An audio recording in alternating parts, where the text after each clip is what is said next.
brief. I'm so pleased you all are here to join me in kicking off the campaign for one of my very best friends.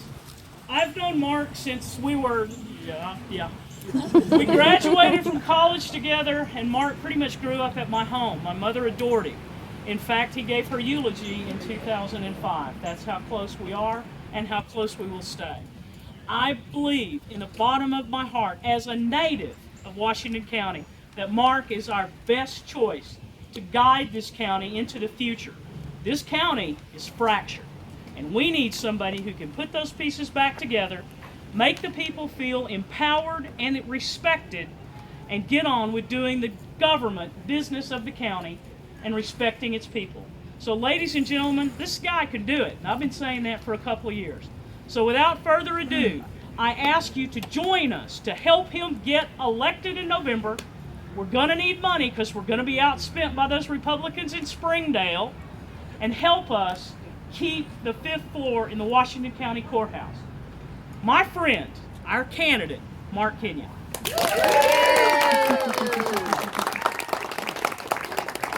Thanks, Candy. Candy gave me a list because I tend to ramble. And don't let him eat with you because he spills things, so be careful. No, it's always a pleasure to be what I call my people, because I was raised here. And Candy and I were talking about this for a while, and what we have is kind of the perfect storm going into the county courthouse. Whenever you're looking at the possibility of going in right now, Maryland's not going to be there. What you need in a county judge is someone that knows the county.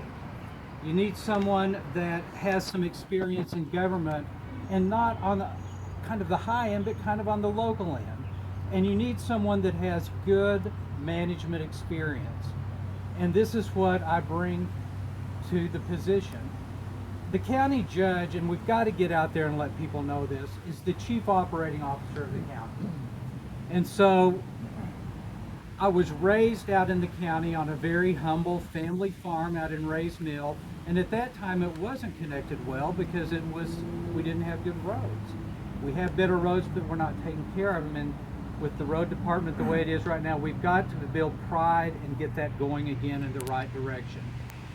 Another thing that I bring is political experience. It was against all odds when I retired that I ran for city council, and I've learned a lot. I have been on a lot of boards. I've been active in the community. But one thing, once you're elected and you're working in a policy format like that, you have to be diplomatic, and you have to stay on topic with the issues at hand and not get sidetracked with anything that is not taking care of business, of the taxpayers' dollars, and providing businesses. And then also, we've got to have good management in the county. I'm a retired senior executive with SmithKline Biologicals, and I was very fortunate after I graduated from college to get on their executive leadership development program, and it was from the Horton School of Business. It was like getting an MBA, but it was practical development. And they put people in this program with the idea that 1 out of 10 of them are not going to make it. I made it, and I ended up managing some of the toughest teams in the United States. I had Arkansas, Oklahoma, and Mississippi because I wanted to live here. And then they gave me the luxury of having Michigan because of all the problem in Detroit and the split in Michigan. And then they handed me Texas because that's like 2 states. And then they handed me California, which is like 2 states. And I had to work with state contracting to be sure that we got the biologicals, primarily vaccines for children, in all counties in these states, and we were very successful at it. I managed a team of 14 of very diversified individuals. I was on an executive team out of Philadelphia, and I was always that Arkansas guy. And that wasn't a compliment, but I worked well with them. I thought, man, they love me. I'm that Arkansas guy. So it is kind of like the perfect storm that has been brewing the past 50 years quite accidentally. I have the roots in the county. My brother is still farming out there. My nephew works at the Farmers Co-op in Lincoln. I know what's happening out in the county. And I know the concern that these people have out in the county. Again, quite by accident, I know how to govern. I've worked with the biggest part of the city government here, and I think that it's been a good learning experience where we've got a lot of business taken care of, and we've been real progressive. And then I bring the corporate management. We've got to bring the management of our county into this century. We've got to build trust.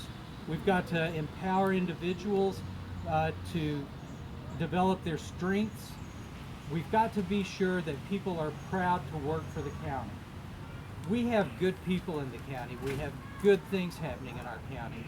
And we need to continue a Democrat in this job that can work with the Quorum Court and with all the employees of the county to build it to the best county operations where we get an efficiency and a return on the investment of funds and provide the services without apology to everyone in the county. So I hope that's why you're working. Now have a beer. Come on. Make a donation. Have a beer. It is Come real join us for other important. events. We Or do. does We're, anyone have a question? Yeah, Have any a question questions? for Any- Mark? Well, there's good wine in there. Go drink. Adele and I've worked together the last 6 years and on a lot of good things in government, haven't we? That's right. Well, you all are going to hear about some issues that you haven't heard a lot about in the course of this campaign. We ask you to be Mark's ambassadors. We ask you to get his name out, especially in Springdale, where, believe it or not, we're picking up a lot of positive reinforcement, really are. which is surprising and enlightening, and it's wonderful. So please, you all are the backbone of this campaign. By your words, by your actions, you're going to help us get votes, and I appreciate that. And if you know anybody in the county, that's where this election is going to come down to. It is. Micah's going to run strong in Springdale, but not as strong as he thinks, I think. Mark's going to run strong in Fayetteville, where Mark lives in the county, and hell, he's related to half of them, I swear. But it's up to you all. It is up to the people who want to see him in that office, not to be complacent. We lost the state legislature because we were complacent. We only have 3 offices left in the county. Judge is one of them, coroner and sheriff, they're both unopposed. Mark's our campaign, ladies and gentlemen. Carol Waddle's here someplace too. Where are you? Carol's our other. We got to get Carol's Carol gonna kick elected. it up. We got We're gonna Ann take it Harbison back. standing back there. She's a JP. She's up for re-election in a Hey, Ann. contested race. Sue Madison's our JP, not in a contested race. Daniel Ball's in a contested race. David Whitaker in a contested race, and we can't lose any more Democrats in Little Rock, ladies and gentlemen. Amen. And Mark Kenyon can work with them all. So we got to get him elected. Thank you all for coming. Have a great time. Tell your neighbors, tell your friends. Like our Facebook page, because we're going to be announcing every place he's going to be. And this guy is every place. So we love you. Thank you for being here. Enjoy. And Terry, where Terry is? Oh, yeah, Terry. Here I am. Thanks for opening your Yes. office. Terry.